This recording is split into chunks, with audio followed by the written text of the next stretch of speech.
Well, there, good day, my friends. Welcome to this month's edition of the Shepherd's Voice, and I want to welcome you and thank you for being here. Turn it over to the host of the program, the Bishop of Trenton, Bishop David M. O'Connell. Welcome, Bishop. Thank you, Jim, and greetings, everybody. Hope everybody is well as we begin another new month, the month of October. And it's a special month. I like October very much because it's a time when we renew our devotion to our Blessed Mother, Queen of the Rosary, and encourage people really to say this beloved prayer. You know, for centuries, the Rosary has been a source of grace and of peace and spiritual strength and comfort to the faithful. It goes all the way back to St. Dominic, that's what tradition tells us, in the beginning of the 13th century, who says the Blessed Mother appeared to him and talked to him about the Rosary and offered it to him as a very powerful weapon against sin and a powerful opportunity for deep union with her Son. And the Rosary in its current forms, as you know, is 15 mysteries, the joyful, the sorrowful, and the glorious. And it was formally established by Pope Pius V in 1569. So we're dealing with something that really goes way, way back. In 2002, as you know, Pope St.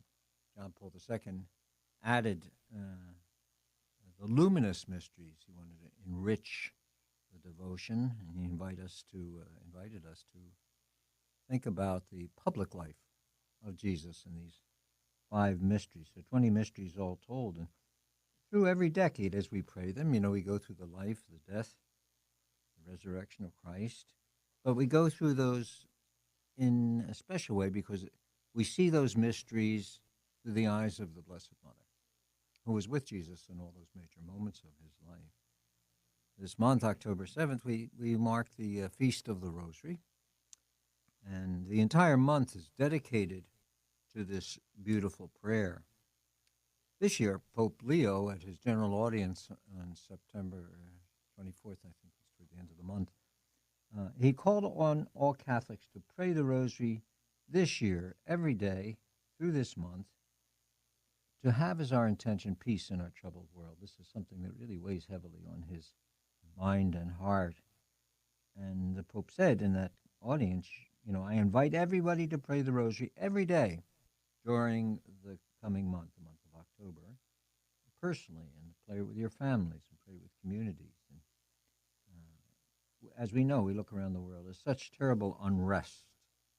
And so he's offering us this prayer as a means of asking our Lord, through his Blessed Mother, to bring peace to the world. But this also, Jim, is, and everyone, is Respect Life Month each year.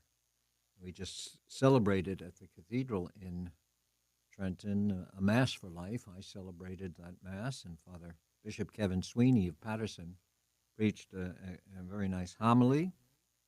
The cathedral here in Trenton was packed, full. You couldn't get another person in there. And that always makes me very happy because it shows the commitment that people have to this. And that Mass is for all 5 dioceses of Trenton. Bishop Cecchio couldn't be there because that was the day they announced that he was going to be made the bishop in New Orleans. He's coadjutor bishop there. He'll succeed when Bishop Aymon, Archbishop Aymon, retires. So he couldn't be there. Cardinal Tobin had asked me to cover for him because he had another commitment that he had to make. You know, the cardinal has so many obligations in Rome. So he's frequently going back and forth to Rome because he serves on some of the departments. They call them dicasteries of Rome. But Respect Life Month, it's a time when all of us are called upon to reflect upon the sacredness of human life. Get that, the sacredness of human life, from conception to natural death and everywhere in between.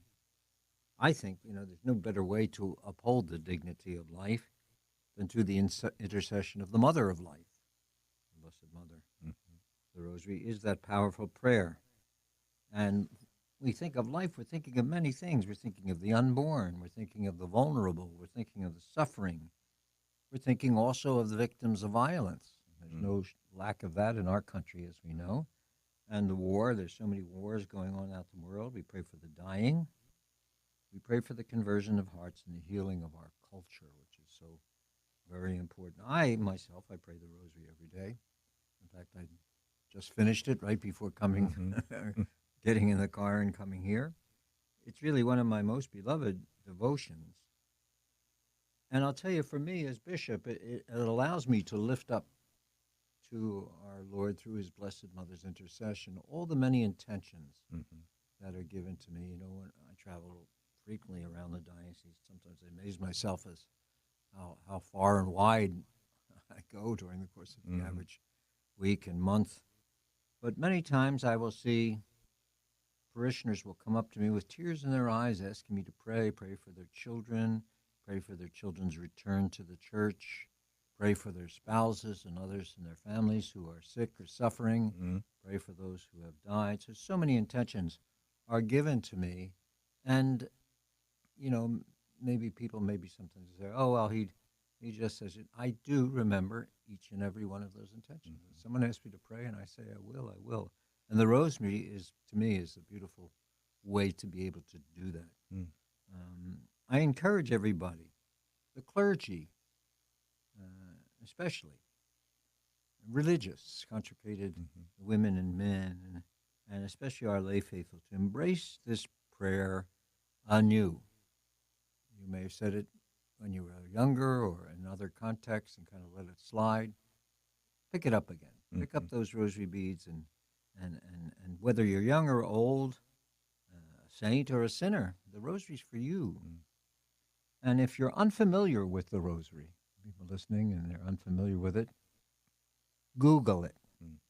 Just go on the computer and Google it, and you'll find all the information you could possibly need, how to say it. In fact, if you YouTube it, you'll find recordings of the rosary being prayed, and you can pray along with that. It's a beautiful, beautiful thing. Yeah. And if you pray the rosary already, I would encourage you to share it with others. Talk about it. Teach your children. Pray with your families. Bring it to your parishes and communities. And I think it's important for all of us to unite in October, especially this October, in a great chorus of praying the rosary, asking Our Lady, as the Pope has requested, asking Our Lady to intercede for peace in our world, and this month in a special way for protection of all life, from conception to natural death, and really for the grace to follow her Son more faithfully. The rosary can be a refuge and a strength and a guide, but it always leads us to the heart of Mary's Son, now and to the end of our lives, the hour of our death.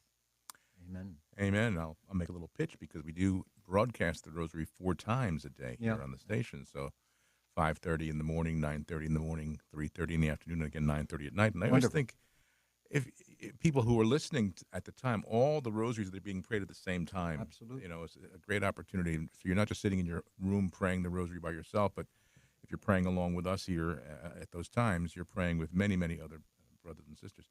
I remember, Bishop, you remember too, in 1962 during the Cuban Missile Crisis, my parents taking us kids, all of us, in the living room and just praying a rosary for those really 10 got days. A renewed start Yeah. at that time. Yeah. And it was that time, and people were frightened. Yeah. You know, you remember, I think we've mentioned this before, you know, going into the school and hiding under the desk. Under the desk, put your hands over your head. Those great big cans from the military, from the army, those green cans of water. And everybody's everybody's so concerned that the fallout shelters. Yeah, the world was going to come to an end. Yeah. And perhaps all those prayers. Well, you got to give credit where credit's due, right? I think so. I think that is so important. Yeah. And I think it can be that again for us if we let it. Yeah, the rosary is so beautiful. And it is a powerful, powerful prayer. And I make a point, I go into our chapel here, and we have it on our free mobile app, friends. So if you don't have your Domestic Church Media free mobile app, get it, because the rosary is on there. You can pray along anytime with it. And I sit in the chapel and put it through our Bluetooth speaker, so I'm praying along with the people praying. You know, a few years ago, I went to St. Paul's Church and School in Princeton. At their request. I think maybe Monsignor Rosie was pastor at the time. but they asked if I would come and lead the children in the rosary. And I they remember that, They yeah. made a CD. Mm-hmm. Is that what it's called? CD. Yes, CD. Mm-hmm. And made that available to people Mm-hmm. who prayed the rosary. It was Mm-hmm. beautiful. Yeah, Beautiful yeah, thing. yeah. And it is a prayer that, we probably one of the first prayers we learned as a child in a Catholic home is the Hail Absolutely. Mary, and so we know the prayers. Absolutely. Carrying the rosary beads, and I have rosary beads. So many pairs of rosary beads that I've gotten over the years. People give them to me. People when I travel somewhere. Okay, Mm-hmm. of course I've had rosary beads from all the most recent popes. Mm-hmm. From visits. That's the gift the Pope gives Right, you they when give us you the rosary. Yeah. when you greet him and when you. And I have. I remember one time I went over. Who was the Pope at the time? I think it might have been Benedict. Mm-hmm. Benedict, who I have such great love for, and I was there doing some crazy bishop thing, and he sent over to me. I knew him over the years, and he sent over. He knew I was in town. I had greeted him earlier. He sent over to me a box full of rosaries. Oh. And the rosaries in a little packet with his coat of arms on it Okay. Yeah. for me to distribute or give out to when I went back to Trenton. It was so okay. thoughtful of him. Yeah. And of course, when people heard that I was giving these out, everybody wanted them. Sure. So it was great. I hope they all kept saying them. Yeah. Well, you were kind enough to share a rosary that John Paul had given to you. Yeah.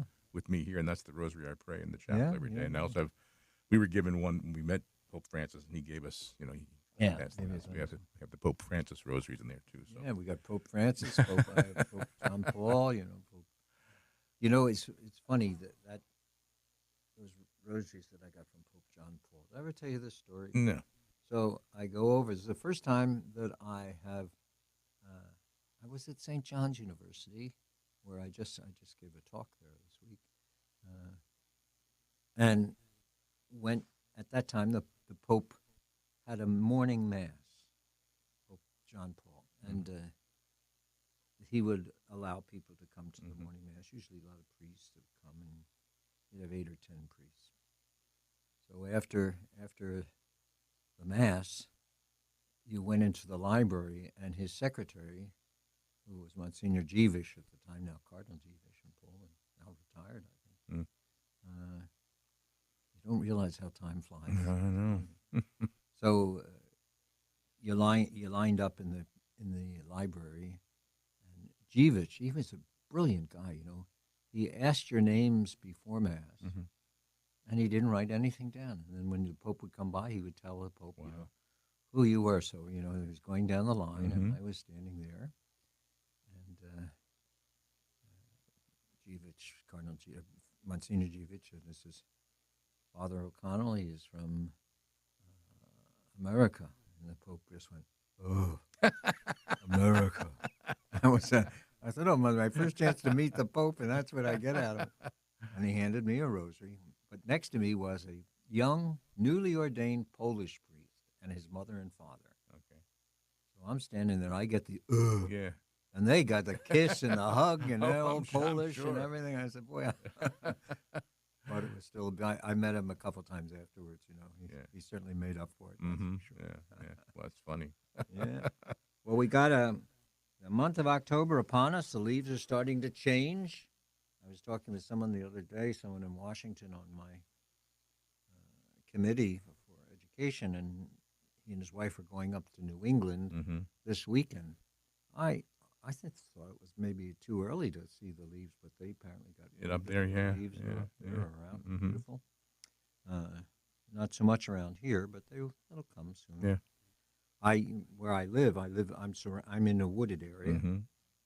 I own 6 acres of trees and woods and Mhm. everything else, Mhm. and animals, all kinds of animals. Yeah.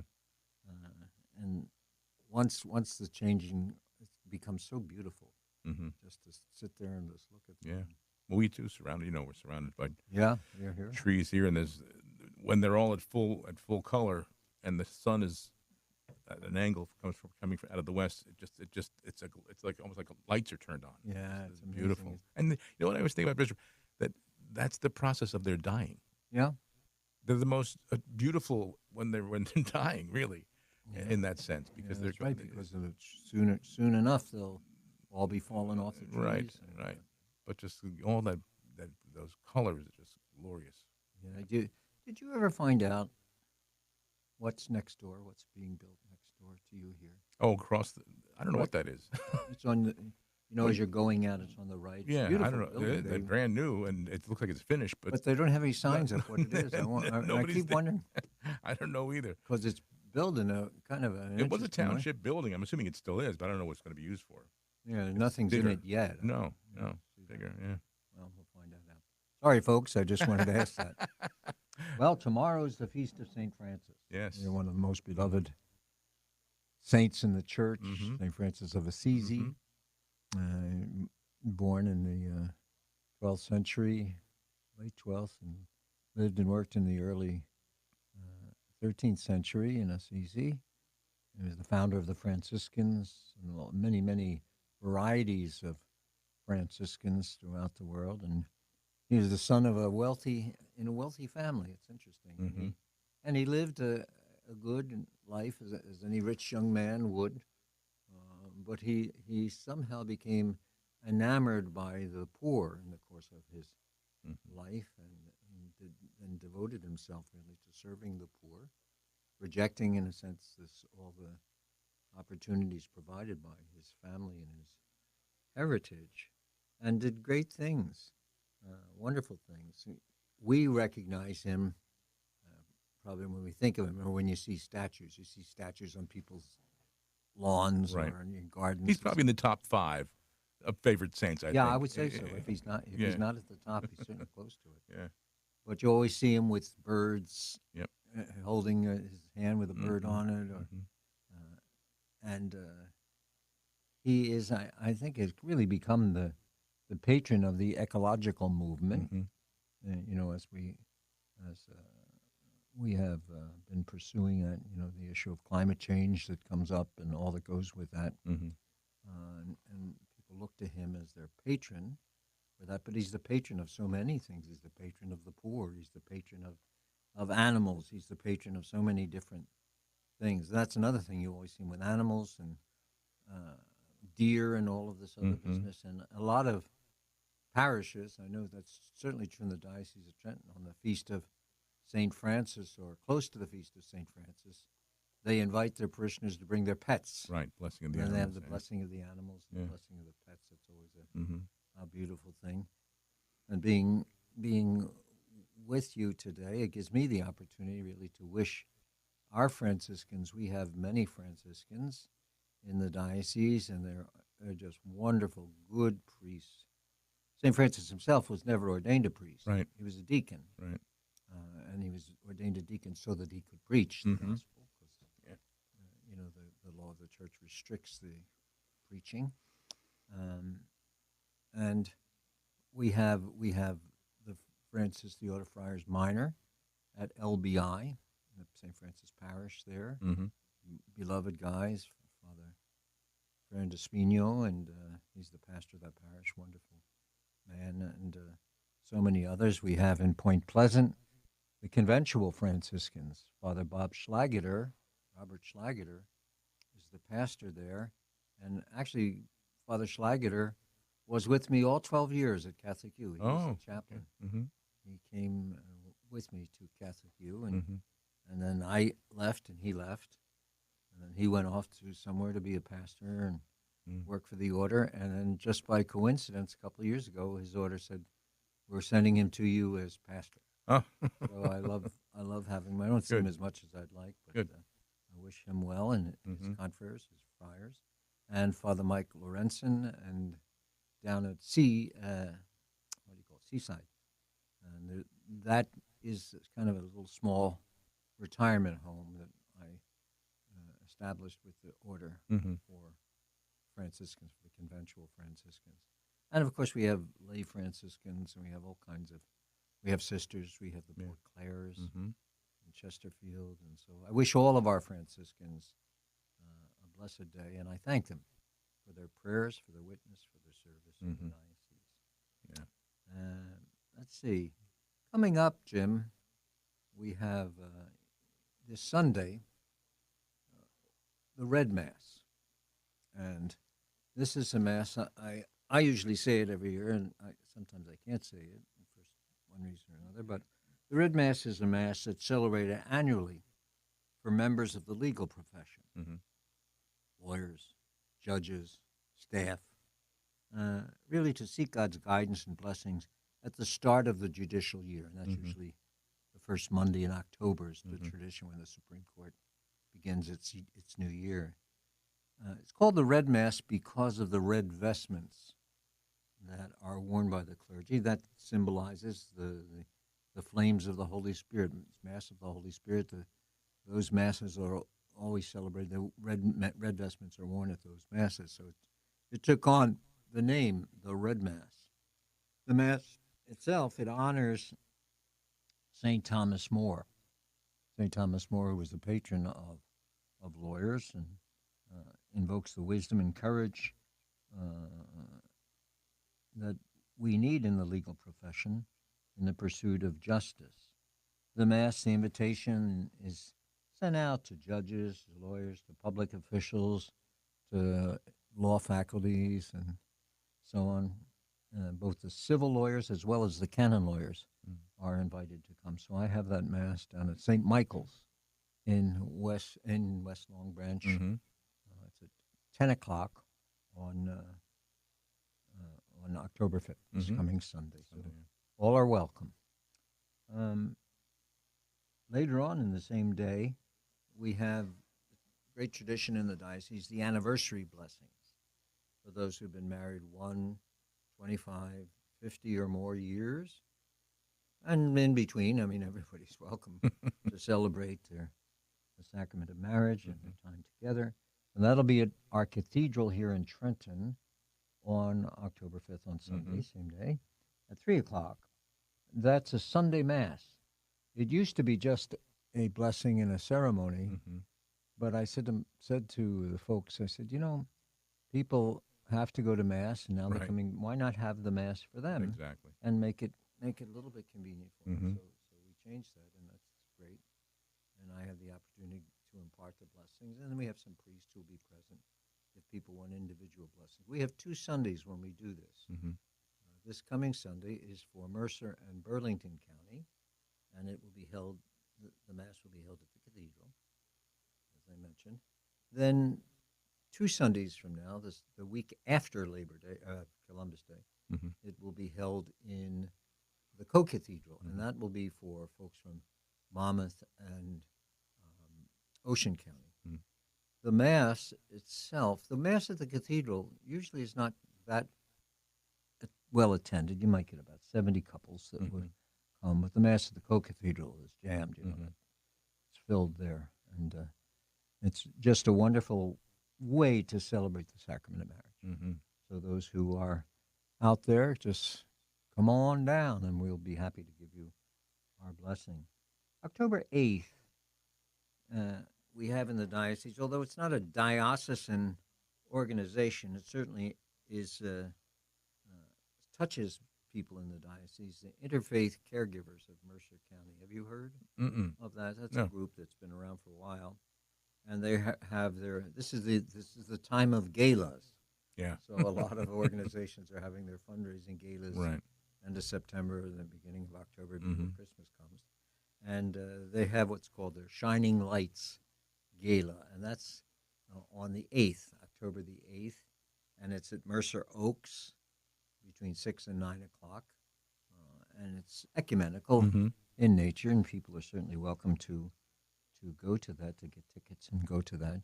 Go online, Interfaith Caregivers, and it'll give you the information that you need, and that's the 8th.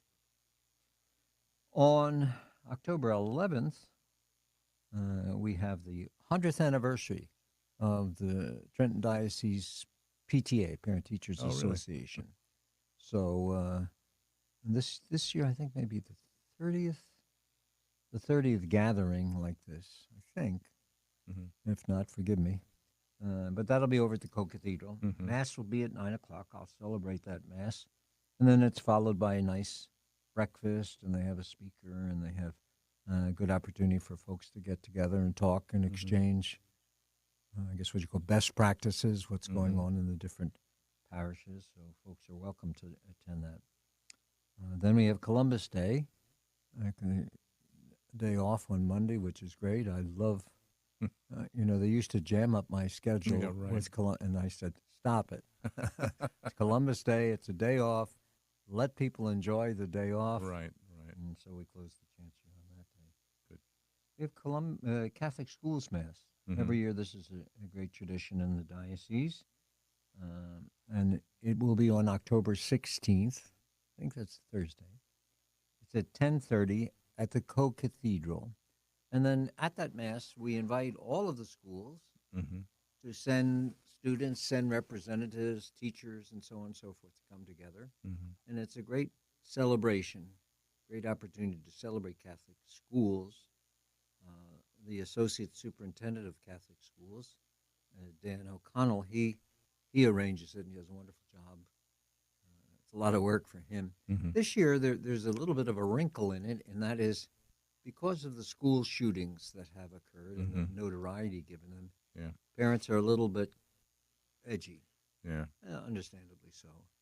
I have arranged to my office, security office, lots of security to be with us that day, and we have a whole program of protection. Still, parents, they're calling in and they're upset, and my message to them is, if you're afraid, don't send the child. Right. Exactly.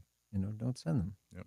You got to have peace of mind, but we certainly will have lots and lots of security there and protection, and some will be very visible and some will not be so visible. Yeah. But we'll try to keep our children and our folks safe. But it's a shame you even have to think about that. Think about that, right? And I myself, I must tell you, I am concerned even when I go to a public event, because you never know. People are crazy. The world is crazy. Yeah. I always have security guards with me when I go, when I travel. Anyway, at that Mass, at that Catholic Schools Mass this year, we're having something very wonderful. We're beginning what we're calling the Lumen Gentium Award, and it's a special award that we give to one school, that are doing outstanding work and outstanding service. You're familiar with the Blue Ribbon of Excellence from Well, they're not giving that out anymore. Oh, no. Department of Education has stopped that. Oh, they have. So it's a happy coincidence that we've developed this award, and we plan to do it. So we'll give it out at the Catholic Schools Mass to one of our schools and celebrate them. So that's a great thing. Mission Sunday coming up. The Papal Nuncio, Cardinal Christophe Pierre, has written to me and asked me to really promote Mission Sunday and encourage people to be as generous as possible with our missions. We have in our diocese, we have a Pontifical Mission Office headed by Father P.J. Allen Dogan, who's the pastor over at St. Veronica's in Howell. And it's an opportunity really for us to concentrate on the mission. Do you remember when we were little, we had the little mission, the mite boxes. The little mite boxes and all of that. Save the pagan babies, they would tell us. Yeah, that's right. There's a bunch of them running around with my name on it. You could name them. That's right. Depending on how much you gave, right? That's right. That's right. But that's certainly, it's an extension of the philosophy that was behind that, and that's to support the missions. That weekend, October 19th. The Mount Carmel Guild, which is a wonderful organization of service and care for the poor and the sick, will be celebrating their annual fundraising gala on October 24th at the Trenton Country Club. And at that gala, like at the Catholic Charities last month, and they pick certain people out to honor and to give recognition who have been particularly helpful. We look forward to that. October 25th, and we're really whipping through this month, aren't we? October 25th. Busy month. Yeah. I've got to get miles on my car to see if we can get that processed. You better. But we have the Regional Altar and Rosary Society Mass, nice tradition, October 25th at 10:30. And this year it's going to be at St. Anne's Church in Browns Mills. Oh, okay. So we'll have a beautiful Mass and breakfast there for that occasion. And that'll lead us right up into November. Yeah. which will be our next adventure. Yeah. I want to just mention something. All of us have been, because this is on the news every night. There's something about immigration, and we're all concerned, all of us, about the plight of all immigrants in our country, regardless of their national background or country of origin. We're concerned about it. There's differences of opinion. There's differences of politics that surround this. That's not what I'm interested in talking about. But the diocese has been alerted that a Princeton-based activist group called Resistance in Action New Jersey has been approaching some parish and some parishioners, trying to mobilize parishioners, under the guise of, well, what are the lay folks doing for immigrants? But this is this is not a great thing. What they're trying to do is rouse people up to be in the face of ICE and cause protests and things like that. Well, that's not something that I want to support. Right. And when we've been told about it, I've contacted the parishes, because this group, Resistance in Action New Jersey, they're looking for parishes to endorse and support them and their activities. They're a legitimate 501c, so they have status, but they don't need, and we are not giving them status in They're the approaching church. the parish offices first? They're parishioners. Oh, just outside of, Yeah, they'll see parishioners and Okay. and get them to try to get their pastors or their priests involved. I see. Okay. And people tend to just say, "Oh, it's Hispanics." They're not just Hispanics. We have immigrants of every persuasion, Right. and so I've asked the pastors, having consulted with a number of people who are very prominent in the immigration movement, about them, and they say, "Stay away. Really? Don't let them in. They're trouble." Yeah. And so I've asked the pastors and the parishes to, if they come, if they approach, don't get involved with them, and don't bring them into our facilities, into our parish properties, or anything like that. I have to do that every once in a while because I'll hear of, and there are other times there are groups that are coming, and they'll come in under the guise of evangelization and preaching. Yeah. And they're not legitimate, but they claim to be legitimate. I had one group one time, and they said that they had the endorsement of Cardinal O'Malley, the Archbishop of Boston at the time. So I know him very well. I've known him for a million years. So I called him and I said, "Sean, this group claims to have your endorsement." He says, "What group?" And I gave him the name. He said, "I'd never heard of them." So, there's a lot of stuff like this that happens. Right. You have to be very, very careful and very, very cautious when groups come in. We're doing our best to be of support to our immigrant populations. We encourage them to continue to go to Mass, to continue to go to school, have their children go to school, but they have to do what they're comfortable doing and what they feel safe doing. So, God bless them. We're not. By saying this, I'm not trying to say we shouldn't support them, but we shouldn't support groups that are taking advantage of them, Right. and that are going to cause problems, rather than be of help or a Yeah. solution. So I just wanted to say that here. Who knows? Maybe I'll get a million letters or something like that, but that's the way life is. Mention the name of the group again? Resistance. Oh, here, let me see. I have it here on paper. Resistance in Action, New Jersey. Okay. Resistencia en Acción, New Jersey. Okay. You can go to the internet. The internet is a little misleading about this group, but stay away. Yeah. Well, too, you mentioned as far as what to believe, what not to believe. Holy Father even talked about it this week about AI. I've seen some of these videos on YouTube and other media sources where it looks like an actual person saying an actual thing, and it's totally false. It's totally made up. Yeah, well, they have one of him falling down steps. That's what he mentioned that. Yeah, he said, "I never fell down the stairs." He said, I never was on those steps. That's right. To fall them down. But it's his face, it's his body. Yep. I just wrote an essay on AI, which will Yeah. be coming out sooner or later in the diocese and the media. There's an opportunity to do some good here. But, of course, always there's an opportunity for evil. Yeah. and we have to be very, very careful about this. I'm in the process of trying to get some kind of a program or something together to make a presentation to the priests Mm-hmm. about this because, it's everywhere. Yeah. It's everywhere.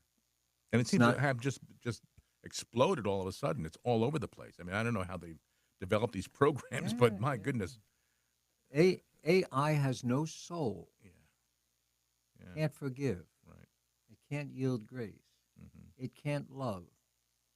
So it can be a tool, an algorithm that's a tool for us. Mm-hmm.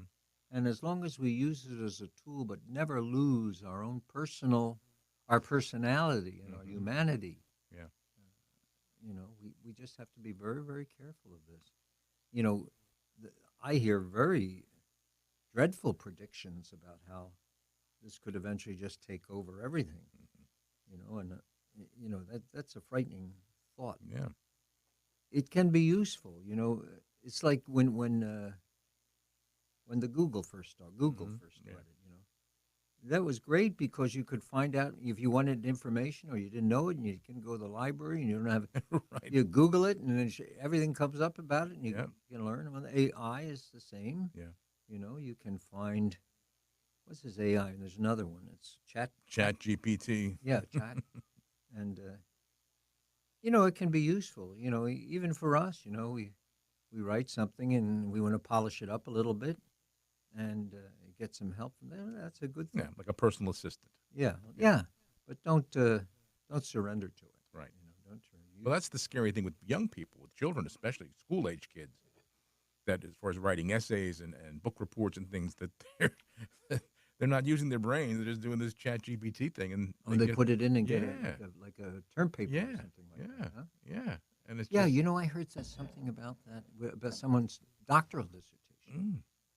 And they found out that it was AI. I don't know how they find out because I don't think the AI identifies whoever is on the other end of it. Is it a machine? I don't know what it is. I tell you what, I'll be honest with you. I did, my son introduced me to, I had never heard of Chat GPT, and he said, yeah. And he was explaining it, and I said, looking at it, it could be used, as I said, as a personal assistant. You like if you write something and put it in there, it'll make some corrections, or you ask it. Edit it. So out of curiosity, I said, I asked the thing, Chat GPT, I typed in, I said, who is Jim Manfredonia? And it gave this biography. I mean, within seconds, knew what school I went to, knew what I do now. And then at the end, it says, sadly, Jim Manfredonia passed away in May of 2023.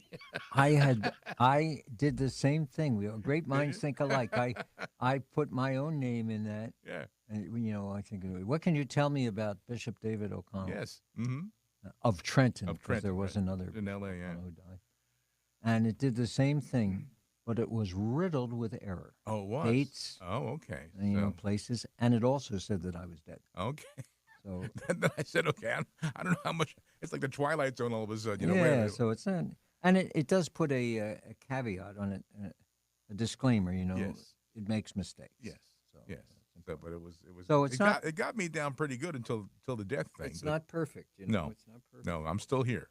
But we have to be cautious. That's Any right. New thing, Well, that's what they said. I think, especially with younger children, and there was an issue there too. I think with the young person where this individual kind of formed a relationship with this Chat GPT. Oh, I saw that. I saw an Yeah. article about Yes. that. And they had a percentage, so many percentages of those under 18 that have developed a romantic relationship with AI, with the AI or chat or yeah, whatever it is. mhm. And I'm saying, how is that possible? Yeah. And it's what they do is they just have conversations. And they go conversation. back and forth and Yeah. share things or Yeah. intimate things or something like And that. we have, and because we're on, we put our broadcasts on the Amazon Echo devices and the Google Home Assistant devices. So we have Amazon Echo, and they've just upgraded Amazon Echo device where you can literally converse with it. It's you used to say Alexa, give me this, and I always had to say Alexa. That was the key word. Now you just say that once you converse, you can ask questions as you're talking to a person. Oh, wow. Correct that, please. for me. What is that? It's the Amazon Echo device. They Oh, make. yeah. Yeah, I have it at home. Alexa, play Yes. Bach. Right, exactly. Alexa, Stuff play. like that. Yeah. Well, now it takes it a step further where you can say, Alexa, what's the weather down the shore today, Jersey Shore, and it'll start, and and then you can continue. Say, well, what about this town? Or it literally goes back and forth. It converses with you, which there too, you're thinking, okay, well, who is this thing? What is this thing that's give me information and talking to I me? wonder if it's recording your conversations. You don't know. That's You the don't scary know. thing. Yeah, don't know, when right? you're at home, you're talking, and Yeah, it is. I mean, it's not like when we grew up, sitting under a tree all summer long, enjoying the sunshine. Where today kids, but they're becoming so isolated with this stuff.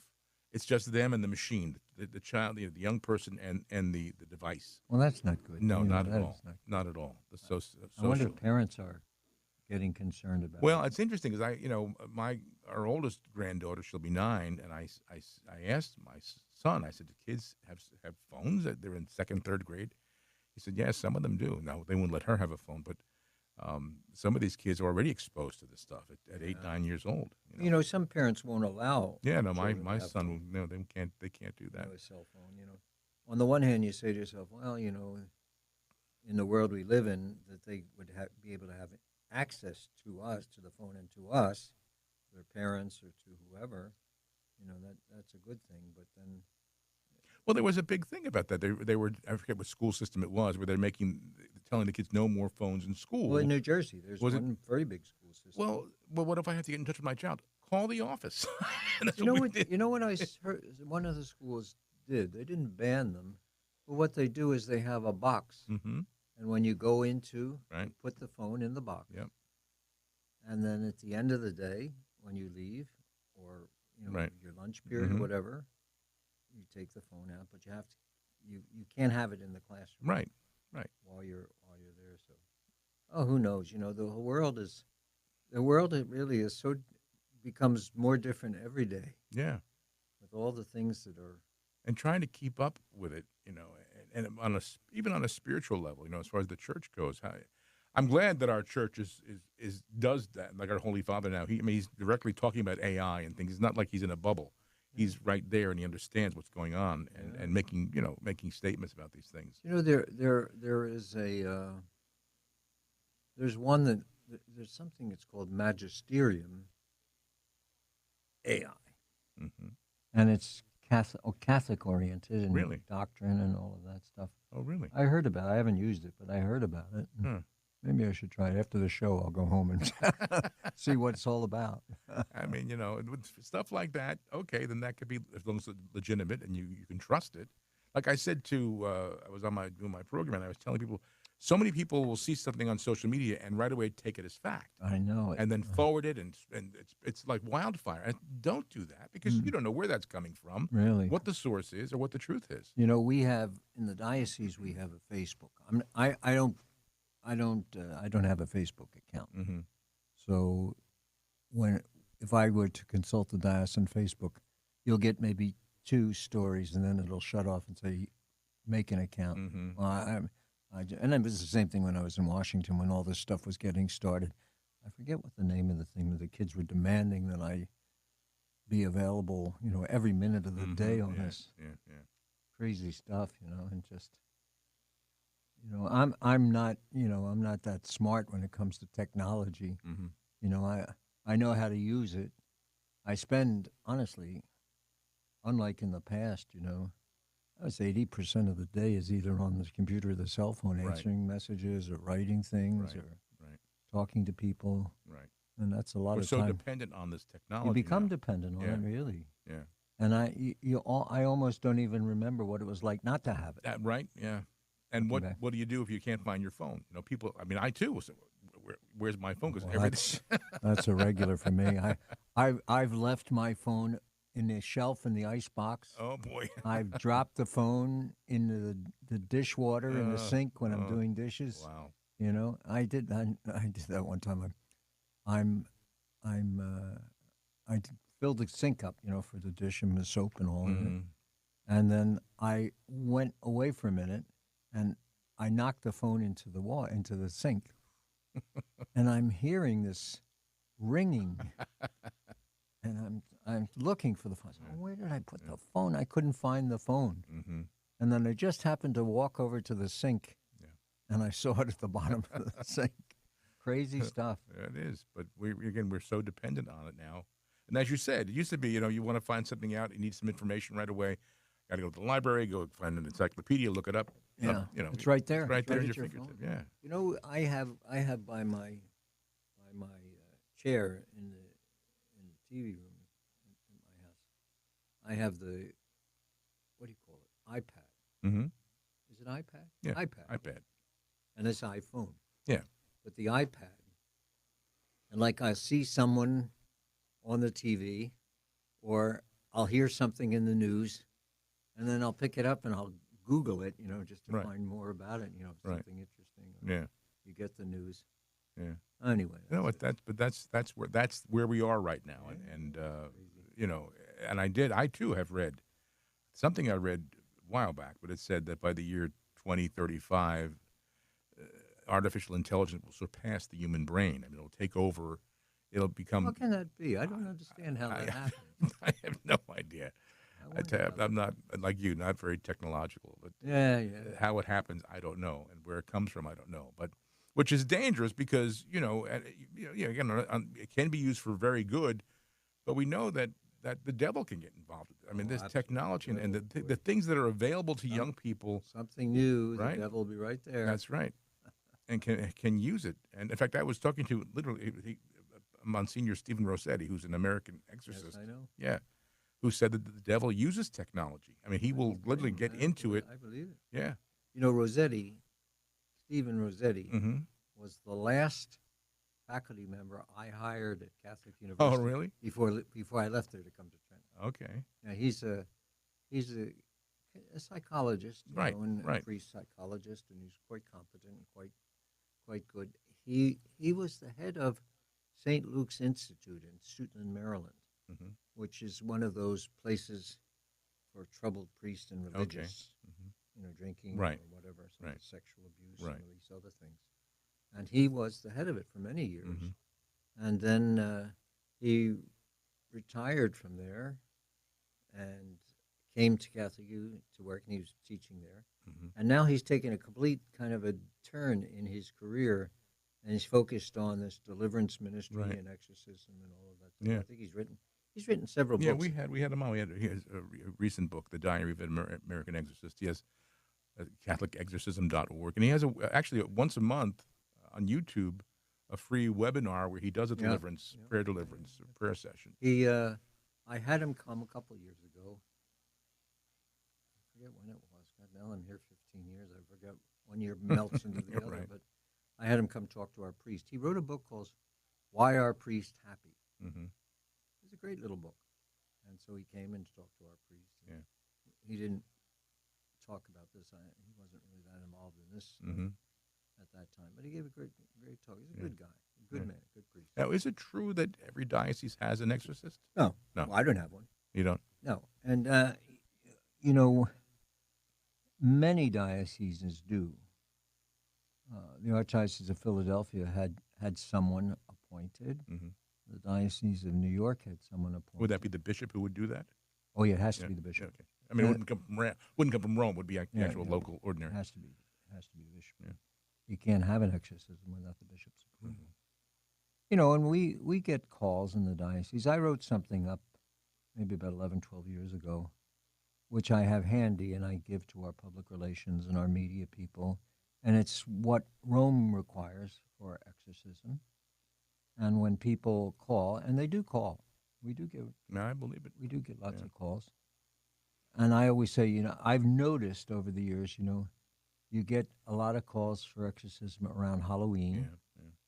or when the movie The Exorcist or one of those movies goes on TV. Right. Then all of a sudden, then you can count on it that week to get a couple calls. Right.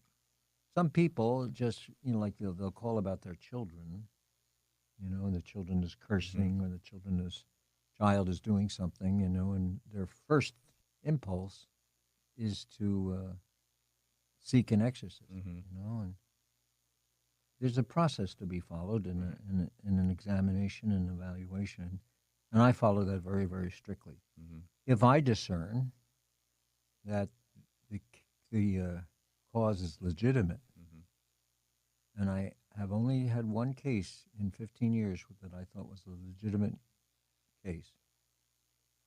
I think I even talked to Rossetti maybe about this particular case, but Father Rossetti, Monsignor Rossetti. But it's really I mean, actual, possession is rare. I mean, it's not like it it's happens. Yeah, it It happens, but happens. it's rare. Yeah, but you have to evaluate it very, very carefully. Mm-hmm. And the first person involved is your pastor. Mm-hmm. You have to contact the pastor. The pastor is asked to visit the home and the person who is the subject of this. He's got to make some sort of evaluation of the situation. But part of the process requires that the person has a physical examination, medical examination, and a psychological evaluation. Mm-hmm. The minute you tell them that they have to have a psychological evaluation, that's the last year for them. And so it's interesting. Yeah, interesting. But it does happen. I mean, It happens. Sure. Jesus cast out devils. I mean, he was The devil's around. right. I mean, we may not be possession the way the movies Right. portray it, but he's around. Yeah, evil exists. There is Pray the prayer to Saint Michael the Archangel. Amen. Amen. Yeah. But you're right. I think that people, when they see a movie or they read about this, that they become a bit more, self-conscious and think maybe I am possessed. I'm scared to death of this. And I would not want to be an exorcist or something like that. And there was somebody out in Colorado, I think. He's a famous priest, and he makes himself available for consultation when bishops have some concerns. I've called him in some of these cases. As again, I feel sorry for people. I pray for them, but every case is not a legitimate case of exorcism. No. And Rossetti, Monsignor Rossetti, and others will say that. Exactly. Yeah. Because he himself is a psychologist. He may even talks about that. Yeah. There are. He lives in Washington. Yeah. He lives Yeah. I haven't seen him for a couple of years, but a good priest. Yeah, and he's been doing good work with this particular. It's a deliverance prayer hour, and it's beautiful. I mean, I've never heard of it. Yeah, he does a good job, and I don't know how many thousands of people tune in, but it's free. And Cheryl and I have done it. Because we've had him on the program, and he wrote the book. Have you met him? Not personally, no. Yeah, he's no. a nice man. Yeah. Very, very nice man. I think maybe he's a little bit younger than me. Than us, I should say. Yes. We were both in that same category. Yes. Anything else going on? Any other interesting stuff? No, no. I think you've covered a good gamut. Do you have the bishops' meeting next month in Washington? Oh, you had to remind me. I just registered for it yesterday. Yeah, it's November. Well, I'm on this committee for Catholic education. I'm the chair of this committee, Right. so I have to go early because we have a committee meeting before the general meeting, and so we'll do that. I think I'm going down like the 8th of November, committee meeting, and Sunday, then Monday the general meeting starts. So I just registered yesterday for the general meeting and for the hotel. And you look at the agenda, and I can't tell you what items are there. Doesn't seem to be a whole lot. I mean, everybody wants to get up and give a report. Yeah. Every committee wants to give. You have 20 minutes of the. So, at the I'm also on the administrative board of the U.S. bishops, and so that's the group that makes a decision about what's on the agenda and who's speaking and so on and so forth. And they change kind of the format of it a little bit. And you remember, you probably have seen it on TV, where everybody's sitting in the big room at tables and one after another get up and make their. Well, now you're at round tables. There's more of a prayer element to it. Of course, there's Mass every day and prayers, morning prayers, Divine Office, morning and Vespers and Lauds. But now incorporated into the day would be what they call fraternal dialogues. So there's different folks. It's like you pick out a name and there's a session. There's like 13 sessions, going on at the same time, and you get questions, and you're supposed to dialogue Oh. fraternally with your brother bishops and so on. And yeah, and then there's a lot of different things that are part and parcel of the meetings in the last couple of years than previously. Well, we'll look forward to a full report. Full report, you'll see it, you'll get it, All right. in all the detail. All right. We'll look forward to that. Bishop. Thanks for coming by. We'll look forward to next month, and Beautiful. have a great October. Thanks a lot. You too. God bless you, everybody.